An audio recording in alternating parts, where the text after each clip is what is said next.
Hello dear students, so আজকের এই শর্টসে will discuss যে তোমাদেরকে অলরেডি বলা হয়েছে যে অক্টোবর থেকে আমাদের ক্লাস স্টার্ট হবে অলিম্পিয়াডের জন্য, যারা ক্লাস 7, 8, 9 আছে ওদের জন্য। তো কোন কোন এক্সামে উইল ফোকাস IOQM, তারপর থাকছে আমাদের ত্রিপুরা স্টেটের যে অলিম্পিয়াডগুলো আছে এগুলো থাকছে, এবং সঙ্গে ন্যাশনাল লেভেল যেমন SOF, IMO এই এক্সামগুলো থাকছে। তো এগুলি কীভাবে পড়বো আমরা, কোন বুকস করবো, কীভাবে প্র্যাকটিস করবো।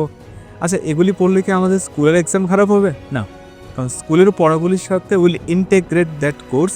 ইন্টিগ্রেট করে আমরা এমনভাবে জিনিসটা রেডি করব যাতে আমাদের স্কুল এক্সামও ভালো হয়, অলিম্পিয়াডে আমরা ভালো কিছু অ্যাচিভ করতে পারি, অ্যান্ড লাস্ট আমাদের যেই মেইনস বা অ্যাডভান্সের জন্য IITর জন্য একটা প্রপার ফাউন্ডেশন রেডি হয়। দেখো, it is the only one opportunity to represent you state nationally and your country globally. আমি তোমাদেরকে সবভাবে সাহায্য করব। যে টেস্ট তোমরা অলরেডি দিয়েছো এবং যারা স্কলারশিপ পেয়েছো আর যারা পরীক্ষা দেবে ওদের উদ্দেশ্য আমি সেম জিনিসটাই বলছি যে অক্টোবর 10 তারিখের পরে ক্লাস স্টার্ট হবে।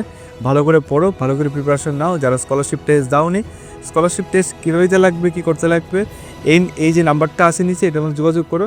ইউল gate all the information, right? চলো, অল দ্য বেস্ট সবাইকে, টাটা।